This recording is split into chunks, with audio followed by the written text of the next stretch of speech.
टक्कल 20व्या वर्षात पडणं म्हणजेच तुम्ही अर्ध्यातच तुम्ही आता एजिंगकडे चाललेले आहात. बाकीचे जे आयुष्याच्याकडे डेव्हलपमेंट आहे, करिअरकडं, फॅमिलीकडं, ते विसरून ते हेअरचं जेव्हा खूप मोठा त्याचा बाऊ करता आणि त्याचा खूप मोठा प्रॉब्लेम असा इश्यू होतो, तेव्हा तो हेअर ट्रान्सप्लांट सुद्धा त्याचा प्रॉब्लेम सॉल्व्ह करू शकत नाही. त्यांना काउन्सिलिंगच लागते. जेनेटिक्स आणि लाईफस्टाईल हे दोघांचे कॉम्बिनेशन आज तुम्हाला टक्कलपणासाठी बाहेर पाडतंय आणि भाग पाडतंय. 40-50 नंतर टक्कलपणा यायला हवा. आज 20 मध्येच जेव्हा तुम्ही पूर्ण तरुण सुद्धा नाही झालेले, जेव्हा तुमची बॉडी बोन एज पूर्ण परिपक्व नाही झालेलं आणि आज टक्कल पडतंय. जेनेटिक्स ही एक लोडेड गन आहे. तुमची लाईफस्टाईल हे ट्रिगर आहे. जेनेटिक्स तिथंच आहे, पण लाईफस्टाईल आपण आज त्याला ऍक्सेस केलेला आहे. सगळं एक्स्ट्रा करतोय आपण. हेअरलाईन शिवाय तुमचा फेशियल बॅलन्स हा होऊच शकत नाही. सेल्फ कॉन्फिडन्स कमी होतो, सोशल इंटरॅक्शन कमी होतो, प्रोफेशनल कॉन्फिडन्स कमी होतो, रिलेशनशिप कॉन्फिडन्स सुद्धा कमी होतो. ह्या सर्वांचा त्यांच्यावर सायकोलॉजिकल इम्पॅक्ट होतो.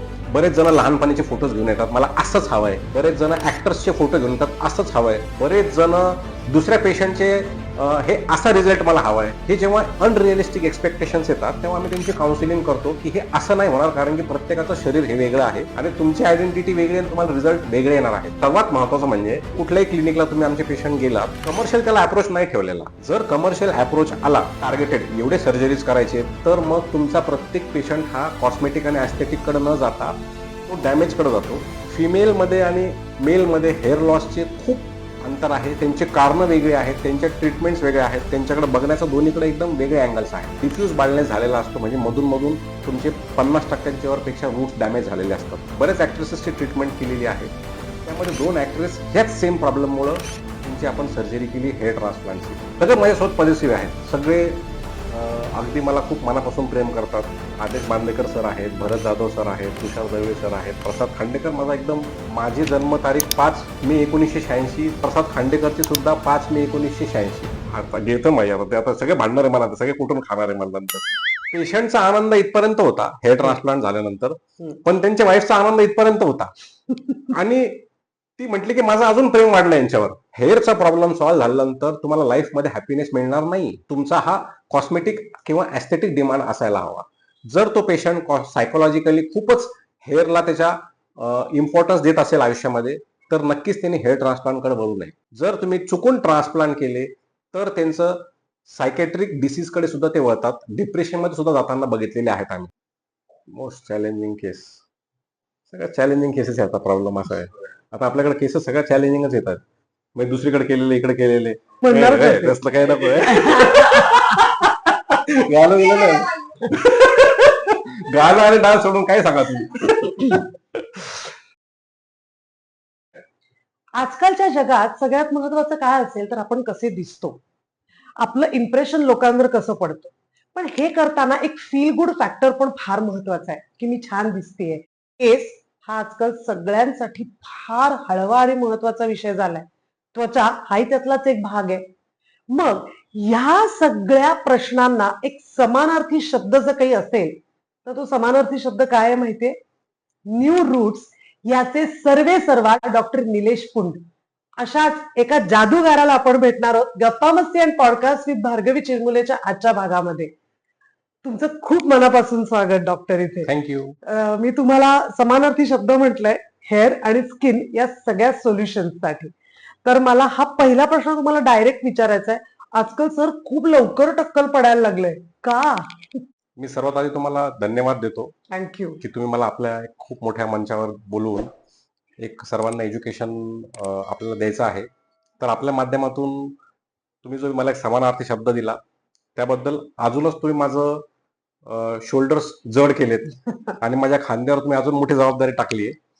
तर तुम्ही जे आज मला प्रश्न विचारला आहे की कमी वयात का एवढे प्रश्न आज उपस्थित होत आहेत, जे की 40-50 नंतर हा टक्कलपणा यायला हवा. आज 20 मध्येच जेव्हा तुम्ही पूर्ण तरुण सुद्धा नाही झालेले, जेव्हा तुमची बॉडी बोन एज पूर्ण परिपक्व नाही झालेलं आणि आज टक्कल पडतंय, तर त्यावर सगळ्यात महत्वाचं असं आहे की जेनेटिक्स आणि लाईफस्टाईल हे दोघांचे कॉम्बिनेशन आज तुम्हाला टक्कलपणासाठी बाहेर पाडतंय आणि भाग पाडतंय.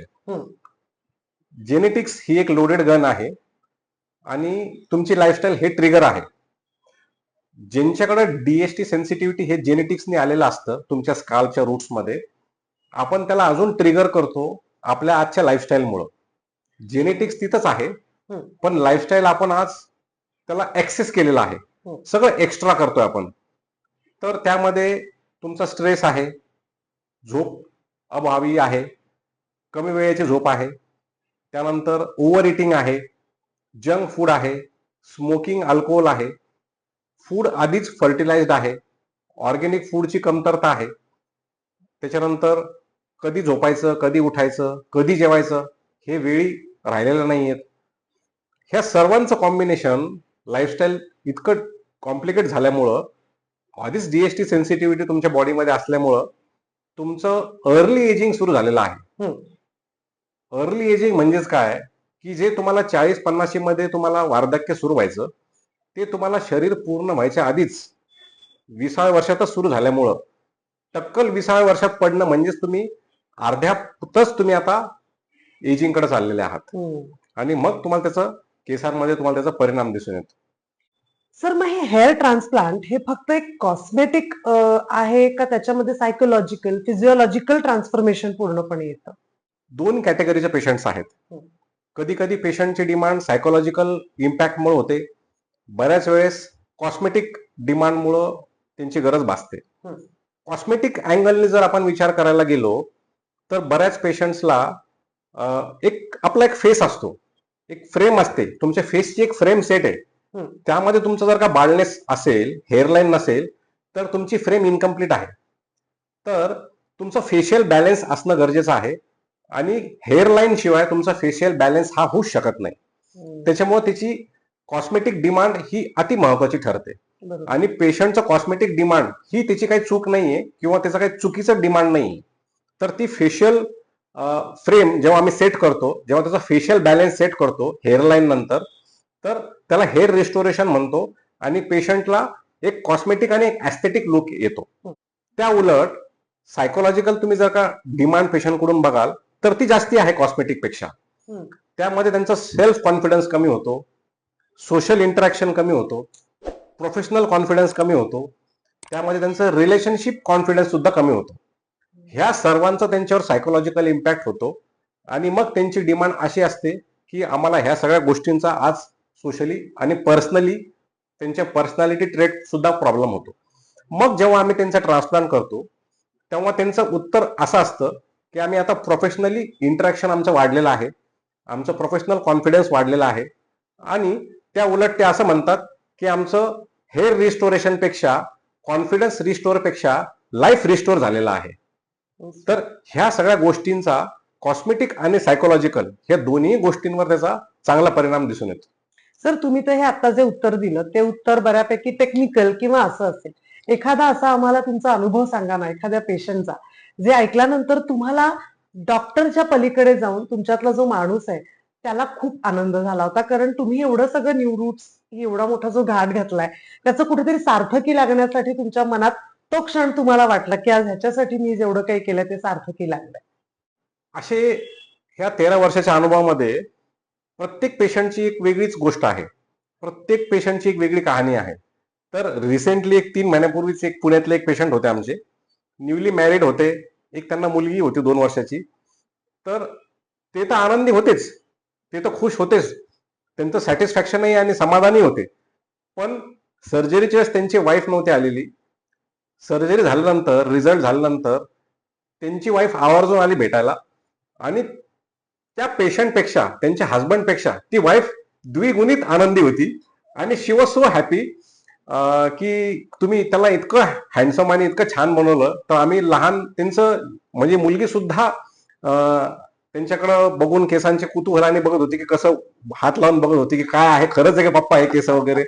आणि त्यांची वाईफ सुद्धा एवढी खुश होती की म्हणजे एक व्यक्ती नाही आनंदी होत, ह्यामध्ये तुमचं पूर्ण पर्सनल आवरा जो असतो तो एकदम छान डेव्हलप होतो आणि सगळेच हॅपी होतात. पेशंटचा आनंद इथपर्यंत होता हेअर ट्रान्सप्लांट झाल्यानंतर, पण त्यांच्या वाईफचा आनंद इथपर्यंत होता आणि ती म्हटली की माझं अजून प्रेम वाढलं यांच्यावर. आणि पेशंट सुद्धा म्हटलं की माझी बायको माझ्यावर अजून प्रेम करायला लागली. म्हणजे हे इतकं अनएक्सपेक्टेड होतं की मी सुद्धा शॉक्ड होतो आणि they both are now in, म्हणजे आपल्यामुळे ते अजून त्यांच्यात प्रेम वाढलं, अजून ह्यापेक्षा काय आनंद हवा. नक्कीच. सर, तुमचा हा 13 वर्षाचा अनुभव आहे, त्या अनुभवामध्ये तुम्ही एक डॉक्टर म्हणून, कारण बरेच वेळेला आपल्याला असं दिसतं की अशा ट्रान्सप्लांटमध्ये फसवणूक होते, खोटी आश्वासनं दिली जातात, खरं चित्र दाखवलं जात नाही, कारण त्यातनं त्यातनं त्यांना त्यांचं मार्केटिंग करायचं असतं आणि पैसे कमवायचे असतात. पण जेव्हा तुमच्याकडे पेशंट येतात, तुम्ही कुठल्या सिच्युएशनमध्ये म्हणजे कुठल्या परिस्थितीत सांगता की इथे ऑपरेशन नाही होणार किंवा हे सक्सेसफुल नाही होणार, अशा काही सेगमेंट्स आहेत का असे काही? बऱ्याच वेळेस पेशंटला हेअर ट्रान्सप्लांटला जेव्हा येतात, जेव्हा त्यांचं कन्सल्टेशन होतं, त्यांचं कन्सल्टेशन पेक्षा आहे ना, त्यांचं एक अनालिसिस होतो. हं. त्यांच्या फॅमिलीचा, त्यांच्या बॅकग्राऊंडचा, त्यांच्या लाईफस्टाईलचा. त्यात ह्या व्यतिरिक्त त्यांना रिझल्ट कसा मिळणार आहे, त्यांचा डोनर एरिया कसा आहे, त्यांचं वय मर्यादित आहे का करण्यासाठी, काही मेडिकल इश्यूज आहेत का, ह्या व्यतिरिक्त त्यांचे जर का अनरिअलिस्टिक एक्सपेक्टेशन्स असतील रिझल्टला घेऊन, हं. बरेच जण लहानपणीचे फोटोज घेऊन येतात, मला असंच हवंय. बरेच जण ऍक्टर्सचे फोटो घेऊन येतात, असंच हवंय. बरेच जण दुसऱ्या पेशंटचे हे असा रिझल्ट मला हवाय. हे जेव्हा अनरिअलिस्टिक एक्सपेक्टेशन्स येतात, तेव्हा आम्ही त्यांची काउन्सिलिंग करतो की हे असं नाही होणार, कारण की प्रत्येकाचं शरीर हे वेगळं आहे आणि तुमची आयडेंटिटी वेगळी आणि तुम्हाला रिझल्ट वेगळे येणार आहेत. आता हे बघून त्यांना असं काउन्सिलिंग केली जाते की तुम्हाला असा असा रिझल्ट मिळणार आहे. असा आज कुठलं टूल अवेलेबल नाहीये की तुम्ही कसे दिसणार आहात. तर त्यांना तो एक विश्वास ठेवून, जर तो पेशंट समजून घेणार असेल का ठीक आहे मला हा असा रिझल्ट मिळणार आहे आणि तो रेडी असेल, तरच त्यांनी ट्रान्सप्लांट करून आम्ही त्यांना एंटर करतो. हं. त्या व्यतिरिक्त सर्वात महत्वाचं म्हणजे, आज आम्ही कुठल्याही क्लिनिकला तुम्ही आमचे पेशंट गेलात, तर कमर्शियल त्याला अप्रोच नाही ठेवलेला. जर कमर्शियल अप्रोच आला, टार्गेटेड एवढे सर्जरीज करायचे, एवढे पेशंट्स आपल्याला कमवायचे, एवढे पैसे कमवायचे, तर मग तुमचा प्रत्येक पेशंट हा कॉस्मेटिक आणि ॲस्थेटिक कडे न जाता तो डॅमेज कडे जातो, कारण की तुमचा अप्रोच चुकतो. तर आमच्या इथे आमच्या डॉक्टरांचा तुम्ही अप्रोच जर बघाल, तर ते त्यांची प्रॉपर हिस्ट्री घेतात. त्या हिस्ट्रीमध्ये पेशंटची इंटरॅक्शन करताना बोलताना हे जाणवतं की त्याचा फक्त हेअर जो आहे तो सायकोलॉजिकल इम्पॅक्ट आहे की कॉस्मेटिक डिमांड आहे, जसं मी मागाशी बोललो. बरोबर. जर का सायकोलॉजिकल त्याचा डिमांड असेल, तर हे असेस केलं जातं की त्याच्या लाईफमध्ये अजून काय काय प्रॉब्लेम्स आहेत. बऱ्याच जणांनी आयुष्यामध्ये हेअरला एवढा मोठा त्याचा प्रॉब्लेम करून ठेवलेला आहे की बाकीच्या गोष्टींकडे त्याचं लक्षच नाही आयुष्यामध्ये. अशा पेशंटला तर आम्ही पहिले काउन्सिलिंगकडे वळवतो, त्यांना समजवतो की हेअरचा प्रॉब्लेम सॉल्व्ह झाल्यानंतर तुम्हाला लाईफमध्ये हॅपीनेस मिळणार नाही. तुमचा हा कॉस्मेटिक किंवा ॲस्थेटिक डिमांड असायला हवा. जर तो पेशंट सायकोलॉजिकली खूपच हेअरला त्याच्या इम्पॉर्टन्स देत असेल आयुष्यामध्ये, तर नक्कीच त्यांनी हेअर ट्रान्सप्लांटकडे वळू नये. मग त्याची काउन्सिलिंग झाल्यानंतर त्यांना जर चेंज झाला, तर मग त्यांनी कॉस्मेटिककडे त्यांना आम्ही डिमांडकडे नेतो.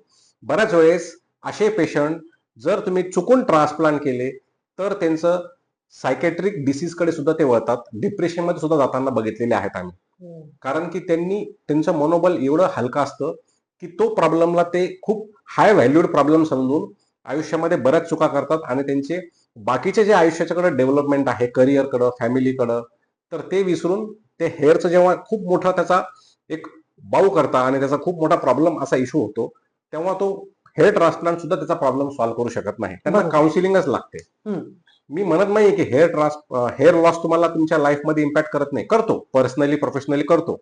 पण त्याला कितपत तुम्ही त्याला व्हॅल्यू दिली पाहिजे, त्याला कितपत तुम्ही फेस केलं पाहिजे, हे अगदी फार महत्वाच्या गोष्टी आहेत. आणि कितपत पेक्षा कशा पद्धतीने हाही कसे तितकाच महत्वाचा प्रश्न आहे. कसे सर, आतापर्यंतची मोस्ट चॅलेंजिंग केस कुठली होती तुमच्यासाठी?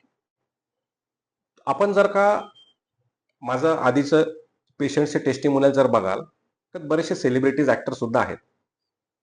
प्रत्येक पेशंट आमच्यासाठी हा ऍक्टर किंवा सेलिब्रिटीज आहे. कुठला कमी, कुठला जास्ती असा नाहीच आहे. त्यापेक्षाही चॅलेंजिंग केस म्हणण्यापेक्षा जे दुसरीकडे ट्रान्सप्लांट झालेले आहेत हं. आणि आता परत त्यांना ट्रान्सप्लांट करून जाऊन त्यांना ते दुरुस्त करायचं असतं, त्यांना ते इम्प्रुव्हाइज करायचं असतं, करेक्शन करायचं असतं. तर असा हा प्रत्येक पेशंट आमच्यासाठी हा चॅलेंजिंग असतो. जेव्हा त्याच्याकडे डोनर अजून वेस्ट झालेला असतो, डॅमेज झालेला असतो त्याचा एरिया, आणि त्यातून परत ग्राफ्ट्स कमी करून काढून परत इम्प्लांट करायचा असेल, तर हा आमच्यासाठी चॅलेंजिंगच ठरतो. त्यातल्या त्यात जेव्हा त्याचं वय एकदम 30च्या खाली असतं, 20च्या आणि 30च्या मध्ये असतो आणि त्यांनी ट्रान्सप्लांट करून चुकलेला असतो, त्यावेळेस आमच्यासाठी अजून चॅलेंजिंग होतं. असा एक पेशंट नाहीये की त्याला म्हणजे खूप सिंपल आणि सरळ आहे. हा प्रत्येक पेशंटला एक्सपर्टीज, प्रत्येक पेशंटला सायंटिफिक अप्रोच, प्रत्येक पेशंटला तुमचं एक्सपिरियन्स, प्रत्येक पेशंटला तुम्हाला 100% डिलिव्हरी जर नाही दिली तर त्याचा ऍस्थेटिक हा लुक खराब होऊ शकतो. तुमच्या चेहऱ्याचा इथं इश्यू आहे.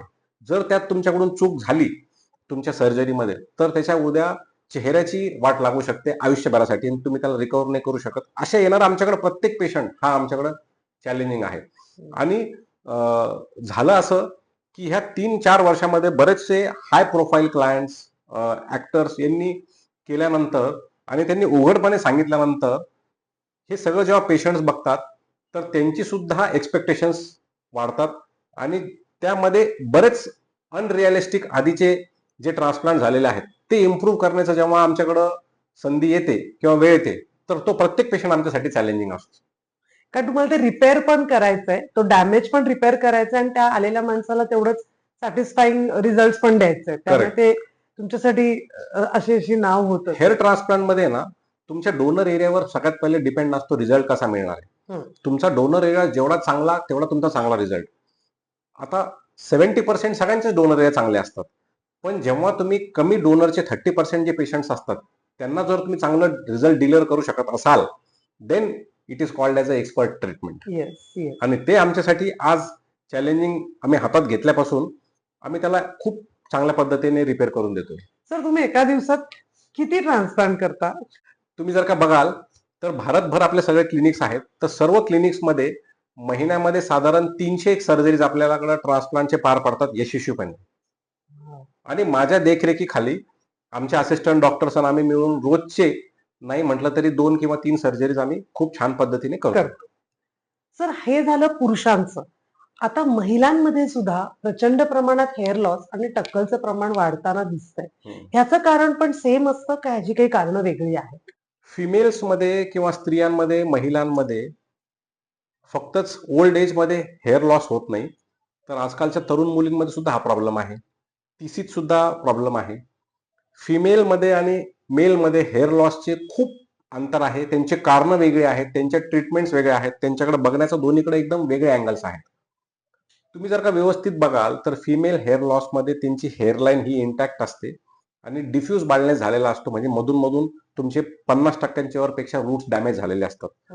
मेलमध्ये तुमची हेअरलाईन मागे मागे जाते आणि पूर्ण सपाट होत तो बाल्डनेस व्हायला लागतो.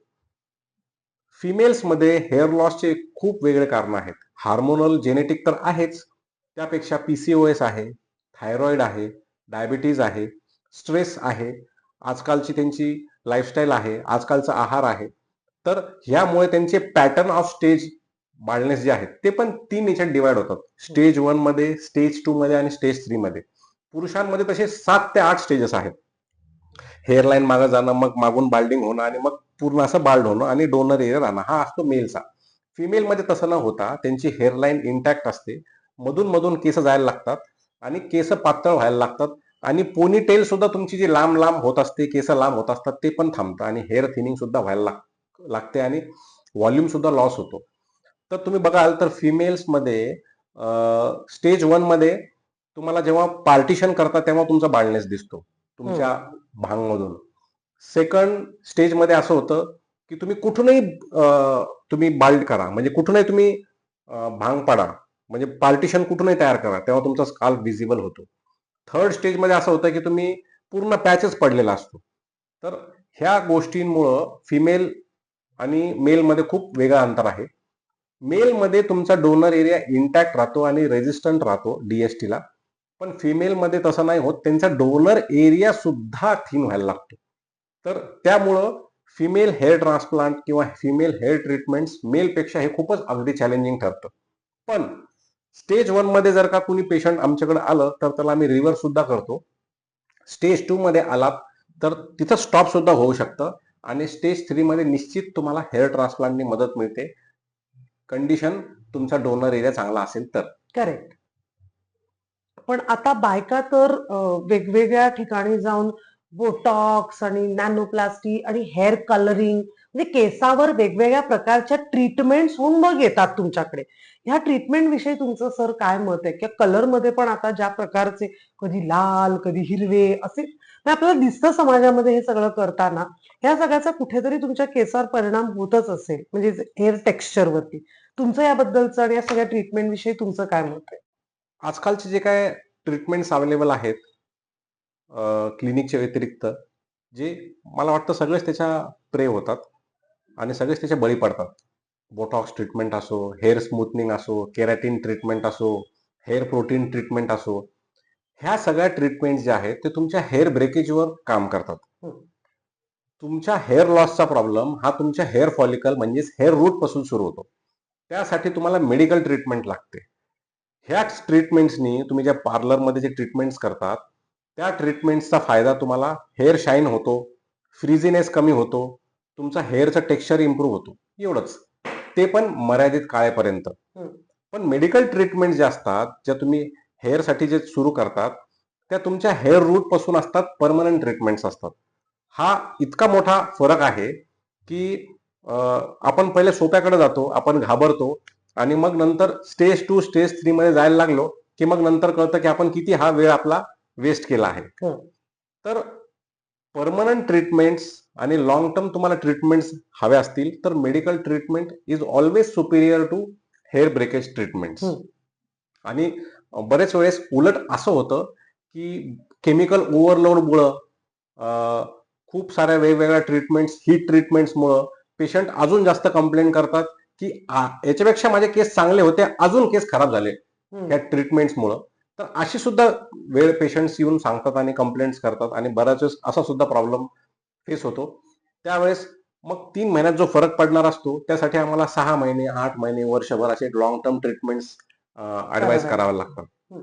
पण सर आता हे सगळं करताना मला सगळ्यात महत्वाचा मुद्दा हा वाटतो, की बायका ह्या सगळ्यामध्ये आपण छान दिसण्यासाठी किंवा हे करण्यासाठी आपल्याकडे सगळ्यात लहानपणापासून सवय होती, की रात्री तेल लावून झोपायचं. गरम-गरम तेल आजी डोक्याला लावून द्यायची, शाळेत वेण्या बांधून जायचो. ह्या तेलाने ह्याच्याबद्दल मला सांगा, तेलाने खरंच फरक पडतो का? हे बघा, तेल पूर्वी कोकोनट ऑइल होतं. हं. त्यावेळेस ते कोल्ड प्रेस्ड होतं, म्हणजेच कच्च्या घाण्यापासून तयार केलेलं प्युअर कोकोनट ऑइल होतं. हं. या उलट आज जे तुम्ही मार्केटमधून तेल परचेस करताय ते मिनरल ऑइल आहे. ते तुमचं प्युअर ऑइल नाहीये. सगळ्यात पहिला मुद्दा हा. हं. म्हणून तुम्हाला ऑइल घेताना हे खात्री करून घ्या की ते कोल्ड प्रेस्ड आहे का आणि प्युअर आहे का. हं.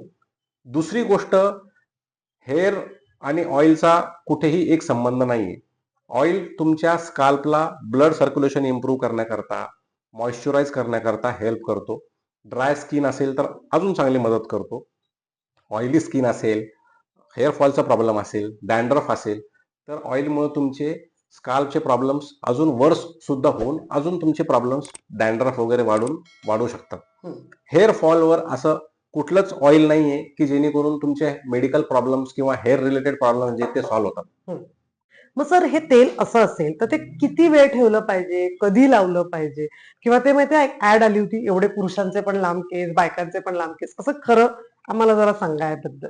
हे बघा, हेअर ट्रीटमेंट्स हे कधी पण सायंटिफिक आणि रिसर्च असले पाहिजे. हं.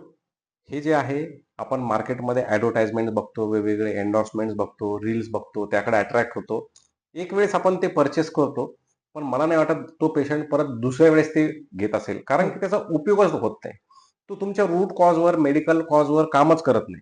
हं. तर ते मला नाही वाटत की ते खरं सुद्धा आहे का नाही, की बायस्ड आहे का, फोटो इफेक्ट्स आहेत, हे आपण बघत नाही आणि त्याच्याकडे अट्रॅक्ट होऊन आपण घेऊन टाकतो. हं.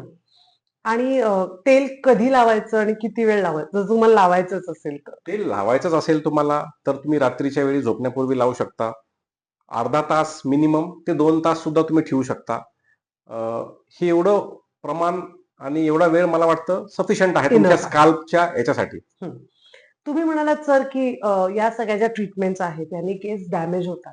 मग एक्झॅक्टली आपल्या न्यू रूट्समध्ये अशा कुठल्या ट्रीटमेंट्स आहेत, ज्यांनी आपले केस चांगले होऊ शकतात ट्रान्सप्लांटच्या पलीकडे? हे बघा, फिमेल हेअर लॉसचं जर का आपण डिस्कशन करत असू हं. तर त्यामध्ये सर्वात आधी आम्ही hormonal treatments with nutritional balance अशी ट्रीटमेंट देतो.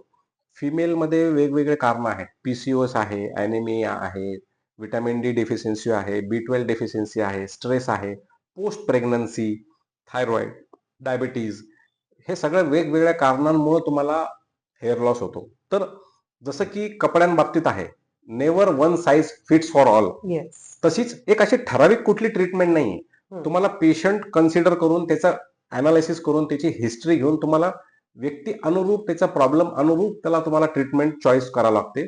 आणि मग ह्या ट्रीटमेंटच्या व्यतिरिक्त हार्मोनल आणि न्यूट्रिशनलच्या व्यतिरिक्त तुम्हाला लाईफस्टाईल सुद्धा चेंज करून त्यांना तो सल्ला द्यावा लागतो त्यांची हिस्ट्री घेऊन. तेव्हा ह्या सगळ्यांचं कॉम्बिनेशन तुम्हाला हेल्प करतो. मग हेअर लॉस थांबल्यानंतर तुम्हाला हेअर ग्रोथवर काम केलं जातं. मग हेअर ग्रोथची ट्रीटमेंट वेगळी आहे.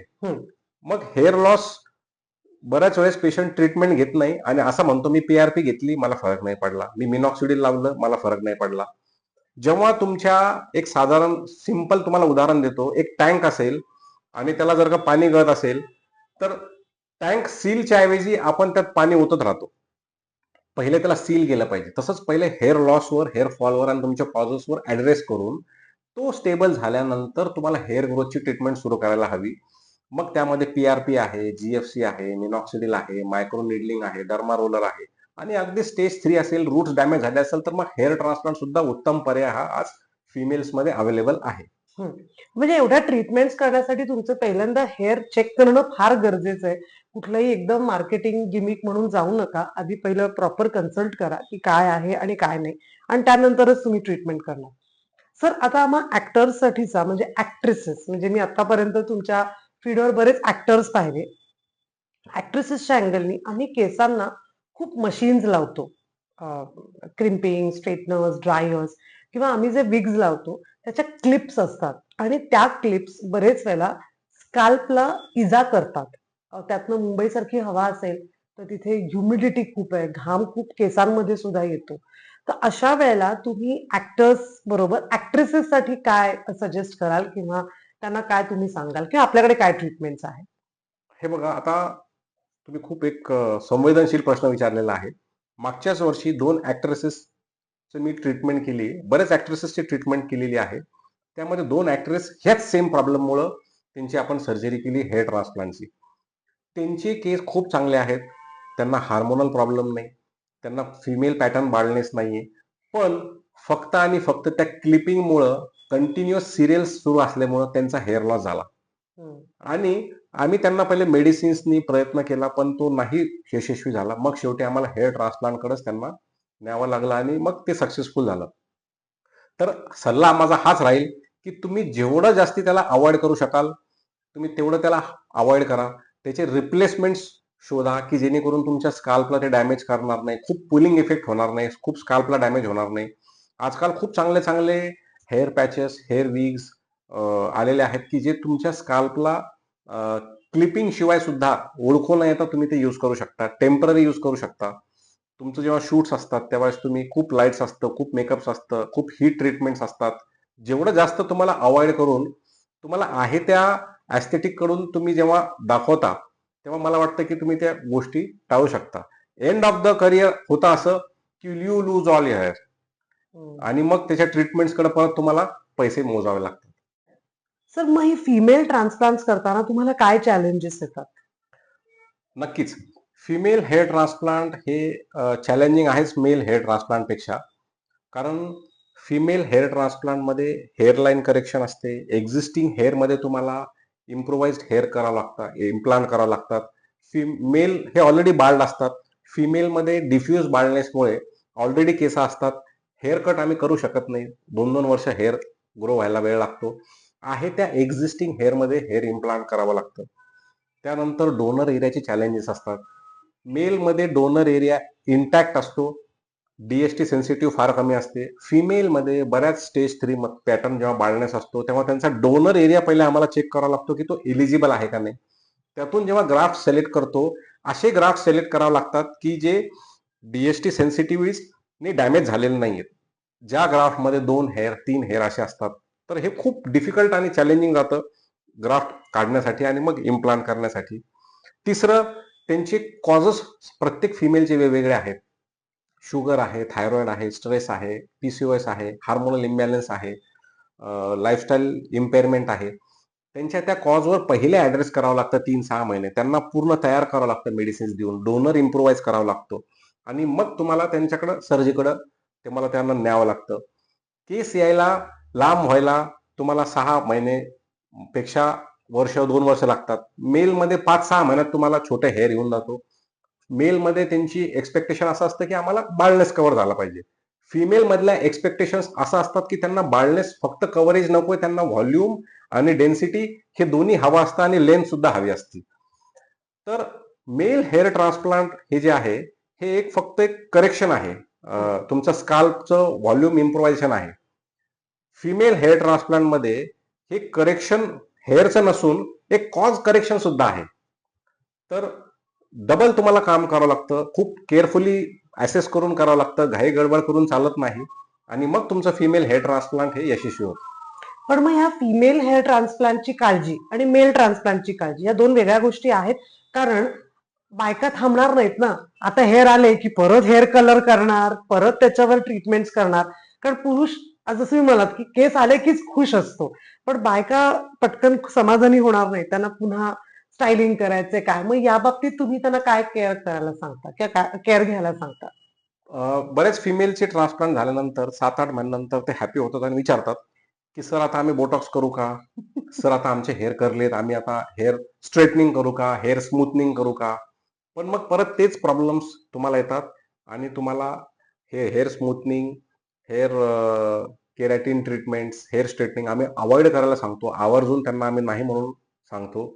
फार फार तर आम्ही त्यांना हेअर कलरला अलाउ करतो. हं. जर समजा तुमचे ग्रे हेअर असतील आणि तुम्हाला हेअर कलर करायचे असेल किंवा भविष्यात ते हेअर एजिंग अनुसार कलर त्याचा ग्रे होणार असेल तर तुम्ही कलर करू शकता. एवढी आम्ही त्यांना परवानगी देतो. पण बाकी ट्रीटमेंट्स नाही. साठी नकोय. पण मग आता समज ऍक्टर्स असतील तर त्यातच स्टायलिंग करणार लाईक ड्रायर्स आहेत हे. मग ते कितपत हार्मफुल असतं तर त्याच्यासाठी काही तुम्ही अजून सजेस्ट करा? हे बिलकुल योग्य नाहीच आहे आणि ते ज्या प्रोसेसमधून गेलेले असतात हेअर ट्रान्सप्लांट्स आणि एवढी मोठी जर्नी असते, तर तेच स्वतः टाळतात ह्या सर्व गोष्टी करण्याकडे. माझा आतापर्यंतचा हा अनुभव आहे हं, आणि ते टाळतातही. हं. कारण त्यांना ऑलरेडी केस आल्याचाच आनंद एवढा असतो की हो, माझं हो. हे टिकवायचंय मला. खरंय, खरंय. सर आता आपण एक सोशल मीडिया उघडलं कुठलंही की 2-3 शब्द आमच्या समोर येतात. मिनॉक्सिडिल आणि मग ते काय-काय रात्री केसाला लावून ठेवायचं आणि फिनास्टराईड. फिनेस्टराईड. हे सगळं काय आहे? आणि हे एकदम नवीन-नवीन येणारे शब्द आहेत. प्रत्येक वर्षी एक नवीन शब्द आम्हाला कळतो. ह्या एक्झॅक्टली ट्रीटमेंट्स काय आहेत आणि ह्यानी खरंच फरक पडतो का? फिनास्टराईड हे एक मॉलिक्यूल आहे की जो US FDA अप्रूव्ड आहे मेल पॅटर्न बाळण्यासाठी. ओके. हा सायंटिफिकली रिसर्च आणि वाईडली स्टडीड हा प्रोडक्ट आहे की जो तुम्हाला मेल पॅटर्न बाळनेस म्हणजेच टक्कलपणा थांबवण्यासाठी हा प्रूव्हन आहे. फिनॅस्टराईड जे आहे ते तुम्हाला पेशंट्सला द्यावं लागतं जेव्हा हेअरफॉल सुरुवात होते, मेल पॅटर्न बाळनेस खास करून जेव्हा असतो. तर याचा तुम्हाला टॉलरन्स चेक करावा लागतो जेव्हा तुम्ही प्रेस्क्राईब करता. त्याचा रिस्पॉन्स चेक करावा लागतो. त्याला तुम्हाला रेग्युलरली मॉनिटर करावं लागतं की तो काय इम्प्रूव्हमेंट करतोय तुमच्या हेअर फॉलमध्ये, हेअर लॉसमध्ये आणि मग तुम्हाला त्याचा ट्रीटमेंट लॉंग टर्म ही तुम्हाला ठेवावी लागते जेणेकरून तुमचा बाळनेस थांबतो. आजकाल आमच्या ओपीडीमध्ये 20वीतले आणि 30वीतले हजारो लाखो पेशंट्स आहेत की त्यांचा आम्ही बाळनेस प्रिव्हेंट करतोय आणि त्यांना ट्रान्सप्लांट पासून वाचवतोय. हं. आणि हा मॉलिक्यूल त्यामध्ये आमचा एक प्रमुख भूमिका बजावत आहे. ओके. तर फिनास्टराईडचं बऱ्याच वेळेस सेक्शुअल साईड इफेक्ट्सच्या भीतीमुळे पेशंट ते अवॉइड करतात, ट्रीटमेंटला डेंजरस समजतात. पण तसं काहीही नसून जर का पेशंटचा तुम्ही प्रॉपर डोसेस देऊन एक ब्लँकेट प्रिस्क्रिप्शन देण्यापेक्षा जर पेशंट स्पेसिफिक जेव्हा तुम्ही ट्रीटमेंट देता तेव्हा ती साईड इफेक्ट्स पासून पण तुम्हाला दूर ठेवते आणि ट्रीटमेंट सुद्धा तुमची यशस्वी होते. हं. हे झालं फिनॅस्टराईड बाबतीत. हं. मिनॉक्सिडिल पण US FDA अप्रूव्ड ड्रग आहे किंवा एक मॉलिक्यूल आहे की जे तुमच्या हेअर लॉस साठी काम करतं. ते कसं काम करतं? तुमच्या स्काल्पमध्ये लोकली ब्लड सर्क्युलेशन वाढवून तुमच्या न्यूट्रिएंट्सला जे रोकथाम झालेली असते फॉलिकल्सला, रूट्सला पोहोचण्यासाठी ते मदत करतं. ह्यामध्ये सगळ्यात एक पहिला मिथ काय? एकदा मिनॉक्सिडिल चालू केलं की त्याची लाईफ टाईम डिपेंडन्सी येते. हे चुकीचा मिथ आहे. हे मिथ मी तुम्हाला असं सांगेल की तुमचं मिनॉक्सिडिल बंद केल्यामुळे तुमचा हेअर लॉस परत होत नाहीये. तर तुम्ही त्याच्यासोबत ॲडज्युव्हंट किंवा सपोर्टिव्ह ट्रीटमेंट विड्रॉ करत आहात. हं. त्यामुळं तुमचा हा मिनॉक्सिडिलचा इफेक्ट तुम्हाला बंद केल्यानंतर दिसून येतो. दुसरा मिथ मिनॉक्सिडिल बद्दल असा आहे की एकदा सुरू केलं की लगेच तुमचा हेअरफॉल वाढतो. काही पेशंट्समध्ये शेडिंग फेस ऍक्टिव्हेट होते. म्हणजेच काय की वीक हेअर रूट्स तुमचे लुजन करतात हेअरला, जुन्या जे थिन हेअर झालेत, आणि न्यू हेअर प्रोडक्शनसाठी मदत करतो. त्यामुळे तुम्हाला पेशन्स ठेवून ते सुरूच ठेवायला लागतं. हम्म. बरेच पेशंट असं फेस करतात की ओपीडी मध्ये येताना सांगतात की आमचे हेअर आधी चांगले होते, मिनॉक्सिडिल घेतलं आणि पश्चाताप झाला आणि अजून हेअर लॉस झाला आणि स्काल्प डॅमेज झाला. हम्म. तर करेक्ट वेनी तुम्ही ते मिनॉक्सिडिल सुरू केलेलं नाहीये. कुठल्या ब्रँडचं घेताय, कुठल्या पर्सेंटेजचं घेताय, डॉक्टरच्या सल्ल्याने घेताय की नाही घेते, हे पण प्रमुख भूमिका तुमची बजावते. आणि ऍडवाइस चुकल्यामुळं, रॉंग इनकरेक्ट वे मुळे मग तुमची फजिती होते आणि मग पेशंट म्हणतो की हा मिनॉक्सिडिल म्हणजे एकदम खराब मॉलिक्युल आहे. हे तसं नाहीये. हम्म. मिनॉक्सिडिल तुमचं एक तुमच्या ट्रीटमेंट मधला एक भाग आहे हम्म. की ज्याला तुम्ही नाकारू शकत नाही. पण मग ही दोन्ही औषधं पूर्णपणे डॉक्टरच्या प्रिस्क्रिप्शन अंडरच घ्यायचे, जसं तुम्ही म्हणालात की एका ब्लँकेटमध्ये नाही. मग त्याची काही कॉम्बिनेशन्स असतात किंवा त्याचे काही वेगळे अजून साईड इफेक्ट्स असू शकतात का, जी लोकांच्या मनात भीती असते? त्याच्याबद्दल तुम्ही काय सांगाल? हा प्रश्न प्रत्येक व्यक्तीचा आहे येणाऱ्या ओपीडी मध्ये. प्रत्येक सोशल मीडियामध्ये जो हेअर लॉस साठी पेशंट आहे, हेअर फॉलचा पेशंट आहे, प्रत्येक पेशंटचा पहिला हा त्याचा प्रश्न आहे की हे काय जी ट्रीटमेंट मी सुरू करणार आहे किंवा आहे, की याचे साईड इफेक्ट्स काय आहेत. हम्म. समाजामध्ये हेअर लॉस मेडिसिनला डेंजरस असं एक स्लोगन दिलेलं आहे किंवा त्याला असं एक म्हणतात की हे डेंजरस आहेत. त्या फिअरमुळे ते क्लिनिक पर्यंतच पोहोचत नाही किंवा ते ट्रीटमेंट्सच घेत नाहीत. हे सगळ्या इंटरनेटचे ऍडवाइस आहेत, डॉक्टरचे ऍडवाइस नाही आहेत. ह्या सगळ्या ट्रीटमेंट्स वेल प्रूव्हन, वेल रिसर्च आणि सायंटिफिकली त्याचे स्टडीज सगळे अवेलेबल आहेत. तर तुम्हाला करेक्ट वेनी जर का तुम्ही ट्रीटमेंट घ्याल तर तुम्हाला रिझल्ट मिळतील. इनकरेक्ट तुम्ही इन्फॉर्मेशन घ्याल तर तुमचं फिअर्स मध्ये ते अजून रूपांतर करेल आणि भीतीमध्ये रूपांतर करेल. तर ह्या ज्या सगळ्या ट्रीटमेंट्स आहेत, तुम्हाला डॉक्टरांच्या सल्ल्याने प्रॉपर तुम्हाला डोसेज, तुमचं एज, तुमचा हेअर लॉसचा पॅटर्न, तुमचा स्टेज, कितपत तुम्हाला गरज आहे, डोस काय आहे, कमी डोसमध्ये सुद्धा तुम्हाला बऱ्याच पेशंटला हे सर्व गोष्टींचं ट्रीटमेंट मिळते. हजारामधून एखाद्या पेशंटला साईड इफेक्ट होऊ शकतो. तो साईड इफेक्ट तुमचा रिव्हर्सही होतो हे सगळ्या गोष्टी बंद केल्यानंतर. असं नाही की तुमचा परमनंट डॅमेज होतो. झालाय. हा. त्यामुळं मला असं सल्ला देणं आहे की इंटरनेट ऍडवाइस पेक्षा, फिअर बाळगून घेण्यापेक्षा तुम्ही तुमच्या डॉक्टरांना भेटा, त्यांच्याकडून सल्ला घ्या, तुमचं एरिया चेक करा, तुमचा स्टेज चेक करा, आणि त्यांच्या सल्ल्याने जर तुम्ही ट्रीटमेंट घ्याल तर is equal to result, no side effects. वा. तर, आपल्याकडे पेशंट आला तर कन्सल्टन्सी पासून फायनल रिझल्ट येईपर्यंतचा हा काळ किती दिवसांचा, किती महिन्यांचा, किंवा एक काय त्याचा काळ काय असतो? हेअर फॉल आणि हेअर लॉसचा जेव्हा पेशंट येतो तर आम्ही असे प्रोटोकॉल सेट केलेले आहेत की पहिल्या 3 महिन्यांपर्यंत हेअरफॉल थांबवणे, हम्म. हेअरफॉल थांबल्यानंतर त्या मेडिसिन्सचा डोसेज कमी करणे, कमी डोसमध्ये ते पुढचे मेडिसिन्स वर्षभर सुरू ठेवणे, प्लस त्यात हेअर रिग्रोथचे मेडिसिन्स ऍड करणे. जर फॉलिकल्स असतील तर निश्चित ते हेअर त्यांचे इम्प्रोवाइज होतात. राहिला हेअर ट्रान्सप्लांटचा प्रश्न, हेअर ट्रान्सप्लांटचा रिझल्ट यायला 6 महिने ते कधी कधी 1 वर्षापर्यंत तुम्हाला वेट करावा लागतो. ओके. आणि तुम्हाला ती जर्नी अगदी सुखद होते. एकदम रातोरात तुम्हाला केस येत नाही आणि एकदम असं चेंज होत नाही. स्लो बिगिनिंग असते. पहिल्या वेळेस केस गळून जातात, 3-4 महिन्यात वाढायला लागतात, मग जाड होतात, मग लांब होतात, मग हेअरकटही त्याचा होतो आणि तुमची एक हेअरस्टाईलही छान तुम्हाला तुमची तयार होते. 1 वर्षाचा काळ तुम्हाला स्वतःच्या केसांसाठी द्यावा लागतो, पुरुषांना तरी निदान. खरंय खरंय. खरंय. पण सर, हे सगळं करताना अजून एक आजकाल नवीन गोष्ट म्हणजे फिटनेस आहे. हे सगळं करताना लोक जिमला जातात, तिथलं मग ते प्रोटीन पावडर्स किंवा व्यायाम, घाम येणं, ह्या सगळ्याचे काही केसांवर दुष्परिणाम होऊ शकतात ट्रीटमेंट चालू असताना. बऱ्याच पेशंट ओपीडीला येत असताना विचारतात किंवा ट्रीटमेंट प्रिस्क्रिप्शन घेऊन जाताना, कारण सगळेच फिटनेस फ्रीक असतात. बरोबर. त्यांना चांगलं दिसायचं असतं, फक्त हेअर नाही तर पर्सनॅलिटी त्यांची मेंटेन करायची असती, तर बऱ्याच वेळेस तुम्हाला प्रोटीनही घ्यावं लागतं. मी बऱ्याच वेळेस पेशंटला हे सांगतो की तुमची प्रोटीन रिक्वायरमेंट तुम्ही पहिले काउंट करा की तुम्हाला किती आवश्यक आहे. आहारातून ते पूर्ण करण्याचा प्रयत्न करा. जर प्रोटीन घ्यायची वेळ आलीच तर स्टँडर्ड क्वांटिटीमध्ये घ्या, चांगला ब्रँडेड प्रोटीन घ्या. बऱ्याच वेळेस तुम्हाला प्रोटीनचा प्रॉब्लेम कधी येतो, जेव्हा तुम्ही लो क्वालिटी यूज करता, अति प्रमाणात ओव्हर डोसेज यूज करता, ज्यामध्ये त्यावेळेस अॅनाबॉलिक स्टिरॉइड्स असतात, ज्यामध्ये त्याच्यामध्ये असे काही केमिकल्स किंवा असे काही प्रोडक्ट्स मिक्स असतात की जेणेकरून तुमचं अजून जास्त पटकन तुम्हाला ते काम करेल. तर हे असे तुम्ही अवॉइड करा की जेणेकरून तुम्हाला फायदा देण्यापेक्षा तुमच्या शरीराला नुकसान नको व्हायला. हं. तर तुमच्याकडे कॅल्क्युलेशन असलं पाहिजे की तुमची रिक्वायरमेंट किती आहे प्रोटीनची. चांगलं प्रोटीन जर तुम्ही घेत असाल तर नक्कीच तुमच्या केसांसाठी ते हार्मफुल नाहीये. जर bad protein, bad product, quantity जर का हेवी होत असेल तर निश्चित तुमचं ते फक्त हेअरच नाही पण फिजिकल डॅमेज सुद्धा करायला कमी करणार नाही. बरोबर. मग शेवटी या सगळ्याचा परिणाम तुमच्या ओव्हरऑल शरीरावरच होतो, फक्त केसांवरती नाही. करेक्ट. पण मग एक्सरसाइज आणि हे सगळं कधी करू शकतात? हे पेशंट जर आपल्याकडे ट्रान्सप्लांट झालं असेल तर? हेअर ट्रान्सप्लांट आजकाल जे आहे त्याची रिकव्हरी खूप फास्ट झालेली आहे. पूर्वी महिना रिकव्हरी लागायची. तुम्हाला महिनाभर काम सुद्धा करू वेळ मिळायचा नाही. आज 5 ते 7 दिवसात तुमची रिकव्हरी होते. तुम्ही रेडी होता ट्रॅव्हल करायला, तुम्ही जॉब तुमचा अटेंड करायला. वर्क फ्रॉम होम आजकाल बऱ्याच जणांचा आहे. त्यांचा प्रश्नच नाहीये. तुम्ही तुमच्या 3ऱ्या-4थ्या दिवसापासून लॅपटॉप, कॉम्प्युटरवर काम करू शकता. हेल्मेट तुम्ही 10व्या दिवसापासून घालू शकता. स्विमिंग, जिमिंग तुमच्या 10व्या दिवसापासून तुम्ही अगदी व्यवस्थितपणे प्रिकॉशन घेऊन सुरू करू शकता.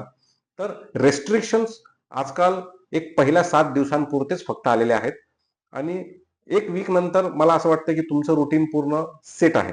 म्हणजे 1 वीक नंतर तुम्ही तुमचं रुटीन सुरू करू शकता करेक्ट. आणि मनातनं कुठली शंका न ठेवता केस वाढतील असं छान येस. स्वतःवर विश्वास नक्कीच ठेवू शकता. सर खूप सिरियस टॉक झालाय आपला. आता आपण थोडं रॅपिड फायरकडे जाऊया.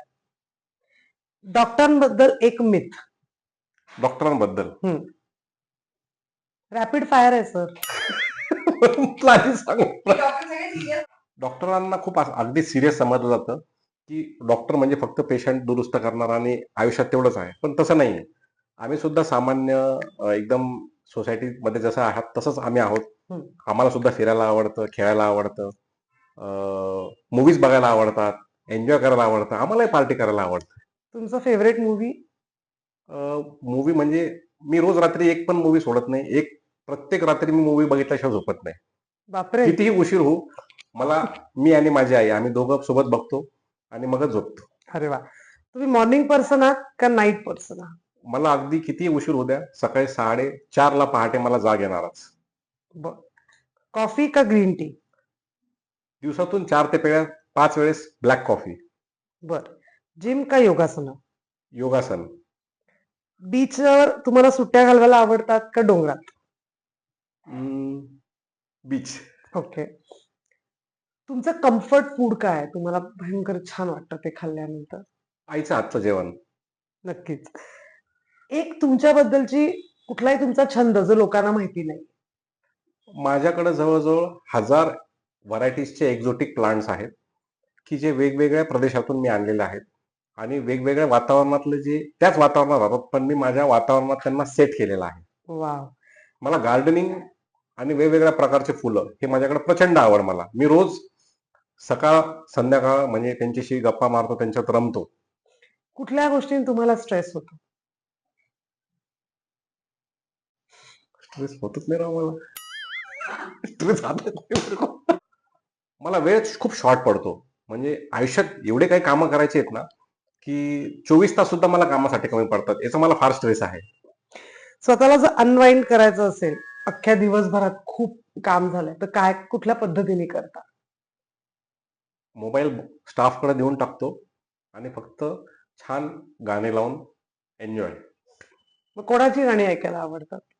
मला ओल्ड क्लासिकल इंग्लिश सॉन्ग्स खूप आवडतात. बरं. 80sचे, 90sचे जे इंग्लिश सॉन्ग्स आहेत, हं. ते मला खूप आवडतात. त्यातलं माझं एक favourite song forever young. Okay. तुमचे आजूबाजूचे मित्र-मैत्रिणी म्हणजे तुमच्याकडे तुमचे पेशंट नाहीयेत. ते तुमच्याकडनं सारखे ॲडवाईस घेतात, "मी काय करू? मी काय करू?" असं स्किनसाठी, हेअरसाठी. ॲडवाईस घेण्यापेक्षा ते चुकतात प्रॉडक्ट्स बघून आणि मग नंतर सांगतात, की "अरे, हे मी प्रॉडक्ट वापरला आणि मला हा प्रॉब्लेम झाला." हे नंतरच येतात करेक्ट. तुमच्याकडे. स्वतःची एक सवय जी तुम्हाला इम्प्रूव्ह करावीशी वाटते. फॅमिलीला वेळ देणं. हं. ओके. तुम्हाला रोज कुठली गोष्ट मोटिव्हेट करते? मला असं वाटतं, की अजून पण मी खूप मागे आहे आणि ही गोष्ट अचीव्ह करायची आहे आणि पूर्वीचे फेलियर्स हेच माझं खरं मोटिवेशन आहे. बिगेस्ट चॅलेंज कुठलं आहे तुमच्या प्रोफेशनचं? आमच्या प्रोफेशनमध्ये स्टाफ मॅनेजमेंट माझ्यासाठी तरी हा एक प्रॉब्लेम आहे. पेशंटला रिझल्ट देणं, पेशंटला काउन्सिलिंग करणं, ट्रीटमेंट देणं हा आता एक चॅलेंजिंगचा भाग राहिलेला नाही. त्या ट्रीटमेंट्स आणि प्रोटोकॉल्स आम्ही एवढे यशस्वी बनवल्यात, तर तो आता प्रॉब्लेम नाही राहिलेला. हं. स्टाफ त्यांना ट्रेन करणं, त्यांना शिकवणं, पेशंटला आपण जे सॅटिस्फाईड ट्रीटमेंट्स देणं, त्यासाठी त्यांना काउन्सिलिंग करणं, ट्रेनिंग करणं, हे अगदी खूप डिफिकल्ट टास्क आहे. बेस्ट कॉम्प्लिमेंट तुम्हाला एखाद्या पेशंट कडनं मिळाली तुमच्यासाठी, की त्याने तुम्हाला दिली ती कुठली आहे आतापर्यंतची? मला प्रत्येक पेशंट म्हणतो की तुम्ही डिजिटली आम्ही जसं बघतो, त्यापेक्षा तुम्ही पर्सनली खूप चांगले वागता आणि चांगले दिसता. तुम्ही डॉक्टर नसता तर तुम्ही काय झाला असता? मी ट्रॅव्हलर झालो असतो, फोटोग्राफर झालो असतो, पेंटिंग्स केल्या असत्या. ओके. तुम्हाला कुठली गोष्ट खरंच मनापासून खूप आनंद देते? माझं पेशंटचं सॅटिस्फॅक्शन, पेशंट जेव्हा म्हणतो की थँक यू रिझल्ट आल्यानंतर, तर त्याचा आनंद खूप जगावेगळाच आहे. 2 तुमचे अगदी बेस्ट फ्रेंड जे ॲक्टर्स आहेत. आता सगळेच माझे ॲक्टर्स अगदी पेशंट होते, आता खूप सगळे जवळचे मित्र झालेले आहेत. मग 2 जास्त सांगा. ठीक आहे. मग काय होतं की बाकीच्यांना राग येईल. सगळे माझ्यासोबत पॉझिटिव्ह आहेत. सगळे अगदी मला खूप मनापासून प्रेम करतात. आदेश बांदेकर सर आहेत, भरत जाधव सर आहेत, तुषार दळवी सर आहेत, प्रसाद खांडेकर माझा एकदम अगदी माझी जन्मतारीख 5 मे 1986, प्रसाद खांडेकरची सुद्धा 5 मे 1986 ओह! आणि हे आम्हाला 1 वर्षानंतर कळालं. तुषार दळवी सर आहेत, सुनील बर्वे सर आहेत, संजय मांजरेकर सर आहेत. सॉरी महेश मांजरेकर. महेश आता घेतो माहिती आता ते आता सगळे भांडणार आहे मला, आता सगळे कुठून खाणार आहे मला नंतर. त्याच्यानंतर विजू माने सर, कुशल बद्रिके सर, आम्ही स्वतः टूरला पण जातो, भेटतो, जेवायला एकमेकांसोबत मिळतो. स्वप्नील जोशी सर आहेत. हे सगळे एकदम घरचे संबंध झाले आहेत. अभिजित खांडकेकर आहेत. म्हणजे नाव घेईल ते सगळेच माझे फ्रेंड्स आहेत. फ्रेंड्स आहेत. असा बेस्ट इम्प्रॉम झालेला कुठला प्लॅन आहे, की असं ठरवलं आणि तो प्लॅन कमाल झाला? हा खूपच अवघड प्लॅन होता आणि खूपच याच्यासाठी जिगर लागत होतं. माझ्या जवळजवळ अपॉइंटमेंट 2-2, 3-3 महिन्यापर्यंत दिलेल्या असतात. ऑगस्ट महिन्यात माझ्या मित्राचा फोन आला, "बॅग भर, आपल्याला निघायचंय." मी म्हटलं, "व्हॉट? काय झालं?" तो म्हटला, "आपल्याला बाकूला जायचंय फिरायला. आपण 4 रेडी आहोत आणि तूच फक्त राहिलाय आणि तुझ्याशिवाय आम्ही जाणार नाही." ॲक्चुअली मला माझे NRI patients USA, Netherland, Dubai इथून पेशंट्स येणारे मला कॅन्सल करून मला त्यांच्यासोबत 7 दिवस जावं लागलं होतं आणि माइंड ब्लोईंग आम्ही बाकूचा टूर केला होता 7 दिवसांचा. बॅचलर्स टूर केला होता आम्ही चौघांचा. तो एकदम माझ्यासाठी खूप जड डिसिजन होता, but I don't regret it. ते मेमोरीज आम्ही आज पण चेरिश करतो. तुम्हाला तुमच्या घरच्यांना तुम्हाला डिस्क्राईब करायचं असेल तर एक शब्द कुठला असेल? पूर्वी असं होतं की तू आता आम्हाला वेळ दे, लाईफ बॅलन्स करून काम कर. अ, जसं नॉर्मल वागतात तसं नॉर्मल वाग. रोज घरी ये. आता ते तर नाही करू शकलो, but they feel proud of me now. वाह! पूर्वी त्यांच्यामुळे माझी ओळख होती. आज त्यांना असं विचारतात, "तुम्ही डॉक्टर निलेश पुंडे यांचे वडील का? तुम्ही डॉक्टर निलेश पुंडे यांचे आहे का?" तर त्यांना आज जो कॉन्फिडन्स मिळतो आणि जे सांगतात, तो जगात तुम्हाला ह्यापेक्षा कुठलं मोठं तुम्हाला अचीव्हमेंट नाहीये. सर न्यू रूट्सच्या मग टोटल किती ब्रांचेस आहेत आपल्या आता? आता आज घडीला ह्या एक 10 वर्षांमध्ये जर्नीमध्ये 13 ब्रांचेस आहेत. पण आता आम्ही परत एक्सपांड करतोय. हं. आम्ही विचार केला होता की आता थांबावं. पण पेशंटची डिमांड एवढी आहे की त्यांना खूप लांब-लांब ट्रॅव्हल करावं लागतं. म्हणून आम्ही आता कोल्हापूरांच्या सेवेत येतोय, ठाणेकरांच्या सेवेत येतोय. ह्या महाराष्ट्रामध्ये वेगवेगळ्या राज्यांमध्ये क्लिनिक्स आहेतच. उत्तर प्रदेश, गुजरात, साऊथ इंडिया तिथं सुद्धा आमचा प्रेझेन्स आता येईल. तर येत्या 1-2 वर्षात हे 15 क्लिनिक्सचे 30 क्लिनिक्स होणार आहेत. टीम वाढतीये, टीम मोठी होतीये. पेशंटचा सपोर्ट आम्हाला मिळतोय. त्यांना रिझल्ट्सही मिळतायत. तुमच्याकडे येणारे पेशंट आणि त्यांचा तुमच्यावरचा विश्वास असाच कायम वाढत राहो आणि या विश्वासाच्या नावाने आज सुद्धा आम्ही तुमच्याशी इथेच गप्पा मारायला आलोय कारण आमचे अनेक मित्र तुमचे मित्र आहेत आणि आम्ही त्यांचे रिझल्ट पाहिले आणि तुम्ही अशा अनेक लोकांना एक छान हास्याची एक लकीर त्यांच्या आयुष्यात द्याल आणि विश्वास आणि त्यांचा ऑरा अजून चांगला कराल. थँक्यू सो मच सर, तुम्ही इथे आलात आणि वेळ दिलात आणि न्यू रूटसाठी गप्पा मस्ती पॉडकास्ट विथ भार्गवी चिरमुलेकडनं खूप शुभेच्छा. Thank you so much. खूप खूप धन्यवाद आपल्या मंचावर आज मला आमंत्रित करून. तुम्ही खूप चांगले चांगले आज प्रश्न विचारून मी पण होप की सर्वांना डिलिव्हर करू शकलो. सगळ्यांना हा पॉडकास्ट खूप माहितीपूर्वक असेल. आणि अजून एक आनंदाची बातमी अजून एक सांगू इच्छितो की आम्ही फक्त हेअर ट्रान्सप्लांटवरच थांबलेलो नाही आहोत. हम्म. आम्ही हेअर लॉसवर, हेअर फॉलवर विदाऊट ट्रान्सप्लांट तुमचं हेअर फॉल कसं कंट्रोल करता येईल, मेडिसिन्सनी कसे हेअर रिग्रो करता येईल, यंग एजमध्ये तुम्हाला हेअर ट्रान्सप्लांटकडे टाळून कसं तुम्हाला हे होता येईल. तसंच आम्ही बर्लिन ॲस्थेटिक्स नावाने आमचे प्रोडक्ट्स आम्ही लॉन्च करत आहोत की ज्यांचं रिसर्च ऑलरेडी 10 वर्षांपासून सुरू आहे. हेअरसाठी ऑलरेडी आमच्या क्लिनिकच्या आउटलेट्समध्ये ते सर्व प्रोडक्ट्स अवेलेबल आहेत, पण बऱ्याच गोष्टींपर्यंत, गावांपर्यंत ते प्रोडक्ट पोहोचू शकत नाहीये.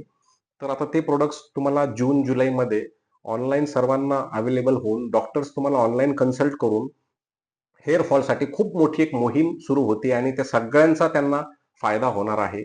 स्किनचे सुद्धा एक 20-25 प्रोडक्ट्स आहेत की त्यांचं 5 वर्षानंतर रिसर्च टीमकडून रिसर्च होऊन अगदी अफोर्डेबल कॉस्टमध्ये प्रीमियम प्रोडक्ट्स तुम्हाला ते मिळणार आहेत आणि त्याचे साईड इफेक्ट्स नसून तुम्हाला त्याचा कॉस्मेटिक आणि डर्मॅटॉलॉजिकली तुम्हाला त्याचा फायदा होणार आहे. वाव, सो जास्तीत जास्त लोकांना हा फायदा होईल आणि आम्ही वाट बघतोय हे जुलै आणि ऑगस्ट महिना कधी येतं जेव्हा आम्ही सगळे तुमचे प्रोडक्ट्स वापरू शकू. Thank you so much sir.